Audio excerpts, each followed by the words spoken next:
Hello ವಿದ್ಯಾರ್ಥಿಗಳೇ, ಈ ಒಂದು ವಿಡಿಯೋದಲ್ಲಿ ನಾವು ನಿಮ್ಮ BCom 6th semester cost account subject ನಲ್ಲಿ ಬರುವಂತಹ ಮಾರ್ಜಿನಲ್ ಕಾಸ್ಟ್ ಸಬ್ಜೆಕ್ಟ್ ಚಾಪ್ಟರ್ ನಲ್ಲಿ ಬರುವಂತಹ ಪ್ರಮುಖ ಪ್ರಶ್ನೆಯನ್ನ ಕುರಿತು ಡಿಸ್ಕಷನ್ ಮಾಡೋಣ.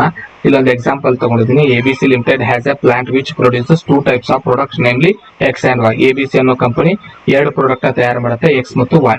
Following is the information is given to you each product unit. So ಪ್ರತಿ ಪ್ರಾಡಕ್ಟ್ ನ ಡೀಟೇಲ್ಸ್ ನಮ್ಗೆ ಕೊಟ್ಟಿದ್ದಾರೆ. ರಾ ಮಟೀರಿಯಲ್ ಎಕ್ಸ್ 24 36 ಅಂತ ಹೇಳಿದ್ದಾರೆ, ವೇಜಸ್ 8 ಅಂತ ಹೇಳಿದ್ದಾರೆ, ಸೆಲ್ಲಿಂಗ್ ಪ್ರೈಸ್ 60 80 rupees ಅಂತ ಹೇಳಿದ್ದಾರೆ, variable over head 100% direct labour ಗೆ ಅಂತ ಹೇಳಿದ್ದಾರೆ. ಲೇಬರ್ ಅಂದ್ರೆ ಒಂದೇ, ವೇಜಸ್ ಅಂದ್ರೆ ಒಂದೇ, ಅಂದ್ರೆ 8 ಮತ್ತು 8 rupees ಇದ್ದ ಹಾಗೆ. ಫಿಕ್ಸ್ಡ್ ಕಾಸ್ಟ್ 1,20,000 ಅಂತ ಹೇಳಿದ್ದಾರೆ. ಪಿ ವಿ ರೇಷಿಯೋ ಕಂಡುಹಿಡಿದಕ್ಕೆ ಹೇಳಿದ್ದಾರೆ. ಮತ್ತೆ ಯಾಕೆ ಯಾವ ಸೇಲ್ಸ್ ಮಿಕ್ಸ್ ನಾವು ಸೆಲೆಕ್ಟ್ ಮಾಡಬೇಕು ಮತ್ತು ಏಕೆ ಕಾರಣ ಕೊಡಿ ಅಂತ ಹೇಳಿದ್ದಾರೆ. ಮೊದಲು ನಾವ್ ಏನ್ ಮಾಡ್ಕೋಬೇಕು, ಪಿ ವಿ ರೇಷಿಯೋಗೆ ಸೇಲ್ಸ್ ನ ತಗೋಬೇಕು. So particular X product Y product heading ಹಾಕೊಂಡಿದ್ದೀನಿ. ಸೊ ಫಸ್ಟ್ ಏನ್ ಮಾಡ್ತೀನಿ, ಸೆಲ್ಲಿಂಗ್ ಪ್ರೈಸ್ ಅಮೌಂಟ್ ನ ತಗೋತೀನಿ. So selling price amount question ಅಲ್ಲಿ 60 ಮತ್ತು 80 rupees ಕೊಟ್ಟಿದ್ದಾರೆ ಸೆಲ್ಲಿಂಗ್ ಪ್ರೈಸ್. ಅದರಲ್ಲಿ ವೇರಿಯಬಲ್ ಕಾಸ್ಟ್ ನಾವು ಮೈನಸ್ ಮಾಡ್ಕೋಬೇಕು, ಕಾಂಟ್ರಿಬ್ಯೂಷನ್ ಆನ್ಸರ್ ಬರುತ್ತೆ. ಸೊ ವೇರಿಯಬಲ್ ಕಾಸ್ಟ್ ಕಂಡುಹಿಡಿಬೇಕಂದ್ರೆ ಕ್ವಶನ್ ಅಲ್ಲಿ ರಾ ಮಟೀರಿಯಲ್ ಇದೆ, ವೇಜಸ್ ಇದೆ, ವೇರಿಯಬಲ್ ಓವರ್ ಹೆಡ್ ಇದೆ.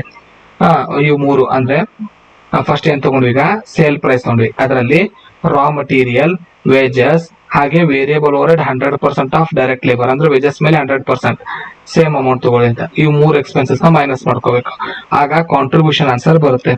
So total overhead, total variable cost 40-52 ಆಯ್ತು. 60ಯಲ್ಲಿ 80ಯಲ್ಲಿ ಇದನ್ನ ಮೈನಸ್ ಮಾಡ್ಕೊಂತೀನಿ, ಟೋಟಲ್ ಮಾಡ್ಕೊಂಡಿದ್ದ ಮೈನಸ್ ಮಾಡ್ಕೊಂಡಾಗ ಬ್ಯಾಲೆನ್ಸ್ ಉಳಿಯೋದು 20 rupees 28 rupees. ಇದನ್ನ ಕಾಂಟ್ರಿಬ್ಯೂಷನ್ ಅಂತ ಕರಿತೀವಿ. ನೆಕ್ಸ್ಟ್ ಫಿಕ್ಸ್ಡ್ ಕಾಸ್ಟ್ ನ ಮೈನಸ್ ಮಾಡ್ಬೇಕು ಆಕ್ಚುಲ್ ಅಂದ್ರೆ, ಆದ್ರೆ ಇದಕ್ಕೆ ಅವಶ್ಯಕತೆ ಇಲ್ಲ.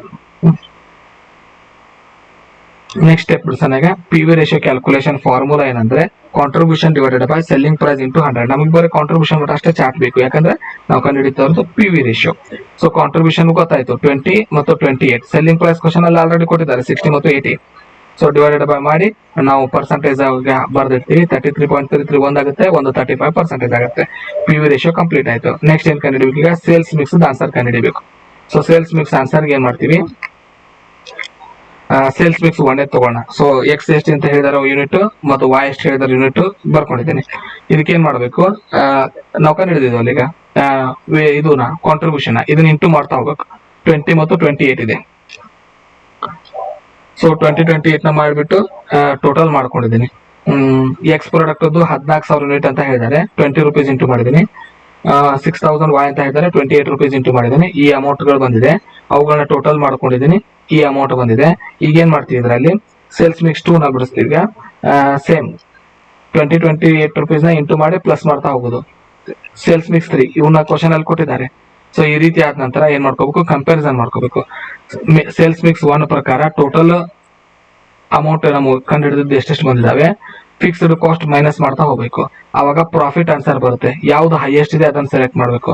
3,76,000 ಇದು ಹೈಯೆಸ್ಟ್ ಇದೆ. ಸೊ ನಾವು ಸೇಲ್ಸ್ ಮಿಕ್ಸ್ 3 ನ ನಾವು ಸೆಲೆಕ್ಟ್ ಮಾಡ್ತಾ ಇದ್ದೀವಿ ಅಂತ ಕಮೆಂಟ್ ಬರೀಬೇಕು. ರೀಸನ್ ಏನಂದ್ರೆ ಅದು ನಮ್ಗೆ ಹೈಯೆಸ್ಟ್ ರಿಟರ್ನ್ ಕೊಡುತ್ತೆ ಅಂತ ಬರೀಬೇಕು. ಧನ್ಯವಾದಗಳು. ಮುಂದಿನ ವಿಡಿಯೋದಲ್ಲಿ ಮತ್ತೊಂದು ಮೆಥಡ್ ನೊಂದಿಗೆ ಸಿಗೋಣ.